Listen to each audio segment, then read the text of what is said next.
हरे कृष्णा। अधिक मास खत्म होने से पहले ये 4 काम बहुत जरूरी हैं और स्पेशली ये जो चौथा काम है इसको करने से आपके ऊपर ठाकुर जी की विशेष कृपा होगी। और 99% लोगों को इस बात का नहीं पता है कि अधिक मास में ये 4 काम करने से उनके साथ ठाकुर जी। हरे कृष्णा। अधिक मास समाप्त होने से पहले ये 4 काम अवश्य करें। और चौथा काम बहुत कम लोग जानते हैं, इसको करने से ठाकुर जी की विशेष कृपा आपके ऊपर बनी रहेगी। दोस्तों, कृष्ण दोस्तों, अधिक मास को खत्म होने में अब ज्यादा समय नहीं बचा है, तो अगर ये वीडियो आपके पास अभी भी आ रही है और आप इन 4 कामों को करना भूल गए हैं, तो जल्दी से वीडियो को पूरा देखिए कि वह चौथा काम कौन सा जरूरी है जिसको करने से आपको अधिक मास में दुगना तिगना फल प्राप्त होने वाला है। अब ज्यादा दिन नहीं बचे हैं, तो कुछ काम ऐसे होते हैं कि जो हमें पता नहीं है और 99% लोगों को इस बात का नहीं पता कि ये वाला जो चौथा कार्य है इसको करने से अधिक मास में आपको बाकी 3 कार्य करने से भी ज्यादा पुण्य मिलने वाला है। तो चलिए मैं आपको बताती हूँ वो चौथा कार्य कौन सा है। उससे पहले आपको ये 3 कार्य भी करने पड़ेंगे अधिक मास में, क्योंकि इनको करने से भी विष्णु भगवान की आप पर विशेष कृपा रहेगी। ऐसा होता है कि कुछ लोग कुछ नियमों को तो कर लेते हैं, लेकिन जो विशेष नियम होते हैं उनको करना ज्यादातर लोग भूल जाते हैं, क्योंकि उनको इसके बारे में पता ही नहीं होती। और ये जो चौथा काम है ये भी उसी में से एक काम है जो कि 99% लोग नहीं जानते हैं। तो आज मैं आपको इन्हीं कामों के बारे में बताने वाली हूँ कि अधिक मास समाप्त होने से पहले भी आप यदि इन कार्यों को अपने घर में कर लेंगे तो ठाकुर जी की कृपा आप पर बहुत ही ज्यादा बरसने वाली है। तो चलिए वीडियो को शुरू करते हैं। हरे कृष्णा। आज की वीडियो में ऐसे 4 काम से मैं आपको ये 4 काम बताने वाली हूँ जिनको अधिक मास समाप्त होने से पहले करना बहुत ही शुभ माना जाता है।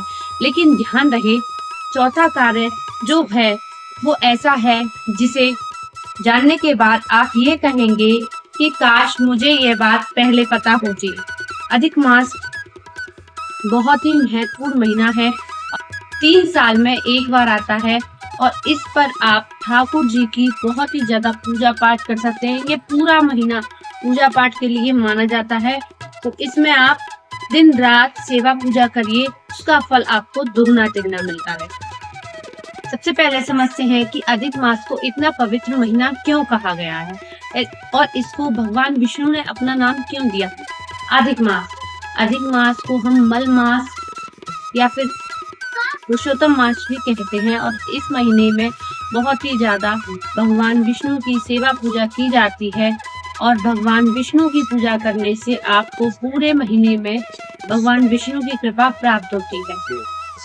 हिंदू धर्म में शास्त्रों में अधिक मास को बहुत ही पवित्र माना जाता है। पुरुषोत्तम मास भी बोलते हैं इसे, कई जगहों पर इसे अधिक मास मल मास बोलते हैं, लेकिन इसका नाम पुरुषोत्तम मास भी है। और इसका नाम पुरुषोत्तम मास कैसे पड़ा? बहुत समय पहले एक पौराणिक कथा है कि अधिक मास जो था उसको सभी देवताओं ने स्वीकारने से मना कर दिया था, क्योंकि उसका नाम मल मास था। तब अधिक मास निराश होकर भगवान विष्णु के पास गया, तो विष्णु भगवान ने अपना पुरुषोत्तम मास नाम दिया अधिक मास को, और इसीलिए इसको पुरुषोत्तम मास भी कहते हैं। और भगवान विष्णु का बहुत ही प्रिय महीना है, इसलिए इसमें भगवान विष्णु की पूजा की जाती है। धार्मिक ग्रंथों के अनुसार इस महीने में जप तप पाठ पूजा यज्ञ हवन आदि सब कुछ किए जाते हैं, जिससे विशेष महत्व होता है। तो पहला जो कार्य है हमारा ये है कि सबसे पहले हमें विष्णु भगवान की पूजा करनी है। इस महीने में हमें विष्णु भगवान का नाम जाप करना है। ओम नमो भगवते वासुदेवाय मंत्र आप जाप कर सकते हैं और केले की पूजा कर सकते हैं, क्योंकि केले पर भगवान विष्णु का वास होता है और ये मास भगवान विष्णु को समर्पित है। इसलिए प्रतिदिन ओम विष्णु देवाय नमः का भी आप जाप कर सकते हैं। इसको करने से आपके घर में बरकत होती है और विष्णु भगवान की कृपा सदैव आप पर बनी रहती है। और जो दूसरा कार्य है वो है दान और पुण्य का। ज्यादा से ज्यादा हो सके अधिक मास में आप जरूरतमंद लोगों की सेवा करें, गरीबों को दान दें, क्योंकि दान करने से हमेशा धन दुगना होता है। और दान का पुण्य करना बहुत ही ज्यादा महत्व होता है इस मास में।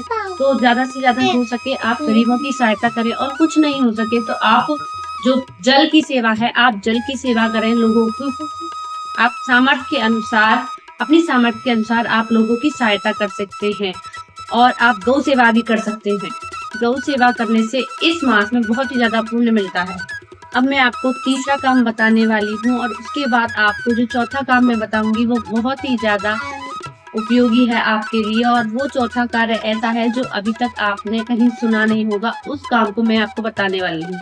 अधिक मास में तीसरा कार्य ये है कि हमें तुलसी देवी की पूजा करनी है। इस मास में तुलसी महारानी का भी बहुत महत्व बताया गया है। सुबह शाम हमें तुलसी महारानी के पास हमें एक दीपदान जरूर करना है। उसको करने से हमारे घर में लक्ष्मी जी का वास होगा, क्योंकि लक्ष्मी जी हमेशा तुलसी जी के पास रहती हैं। तो इसलिए हमें तुलसी जी पर एक दीप रोज लगाना है। शास्त्रों में तुलसी जी को बहुत ही पवित्र माना गया है, इसलिए इस मास में तुलसी पर दीपदान जरूर करें। और अब सबसे जो मेन चीज है, जो चौथा काम है, जो मैं आपको शुरू से बता रही हूँ, तो इस काम को करने से आपको बहुत ही ज्यादा दुगना फल मिलने वाला है। बाकी 3 कामों से ज्यादा भी महत्वपूर्ण ये कार्य है। तो जो चौथा महत्वपूर्ण कार्य है वो है ग्रंथों का अभ्यास। चौथा सबसे महत्वपूर्ण कार्य है भगवत गीता या धार्मिक ग्रंथों का पाठ करना। अधिक मास में गीता, रामचरितमानस, भगवत गीता, श्रीमद् भागवत जैसी महान पुस्तकों का अभ्यास करने से, पाठ करने से आपको वो फल मिलेगा जो बाकी सब चीजों से नहीं मिल सकता है। क्योंकि जो हमारे ग्रंथ हैं वो इतने पवित्र हैं, उनसे ही हमें ज्ञान मिलता है। और यदि हम अधिक मास में इन ग्रंथों का अभ्यास करेंगे तो हमारा ज्ञान और भी ज्यादा विकसित होगा। और यही सबसे खास काम है जो मैं आपको बताना चाह रही थी। तो जल्दी से इस सुनहरे अक्षर को ही छोड़िए, और तो बस जल्दी से आपका ये कार्य छूट गया हो तो आप जल्दी से पाठ करना भी शुरू कर दीजिए, क्योंकि अधिक मास समाप्त होने में ज्यादा समय नहीं बचा है। और ज्यादा नहीं हो तो आप हनुमान चालीसा या राधा चालीसा का भी पाठ कर सकते हैं। इसको करने से भी आपका ज्ञान बहुत ही ज्यादा विकसित होगा। और ये चारों कार्य करने के बाद मैं आपको एक बोनस 5वां कार्य भी बताने वाली हूँ, जो कि ऐसा है कि वो भी आपके लिए बहुत जरूरी है, क्योंकि वो है क्षमा और सदाचार। यदि इस महीने में भूल से भी आपने किसी का मन दुखाया है या किसी को परेशान किया है तो आप उससे क्षमा मांग सकते हैं, और ऐसा करने से आपको बहुत ही ज्यादा लाभ होने वाला है। तो देर ना करिए और ये सारे कामों को करके देखिए अधिक मास में, फिर देखना आपको कैसा महसूस होता है। कमेंट में जरूर बताइएगा। और आप कौन कौन से कार्य कर चुके हैं और कौन कौन सा आपका कार्य रह गया है अधिक मास समाप्त होने से पहले, उनको भी पूरा कर लीजिए और कमेंट में हमें जरूर लिख के बताइए। ऐसी ही आध्यात्मिक कथाओं से जुड़ी हुई, आध्यात्मिक युक्तियों से जुड़ी हुई चीजें आपको मैं नई नई वीडियोस में बताऊंगी। अगर आपको कोई पर्सनली चीज पूछनी है तो आप कमेंट बॉक्स में पूछ सकते हैं। अधिक मास से रिलेटेड या मंदिर से रिलेटेड कोई भी आप चीजें पूछ सकते हैं, उसका जवाब आपको इंस्टाग्राम या फिर यूट्यूब कमेंट में मिल जाएगा। और वीडियो अच्छी लगी हो तो चैनल को फॉलो कीजिए, लाइक शेयर सब्सक्राइब कीजिए और हमें हमेशा सपोर्ट कीजिए। आप भी खुश रहिए, हम भी खुश रहते। हरे कृष्णा, राधे राधे, जय श्री कृष्ण।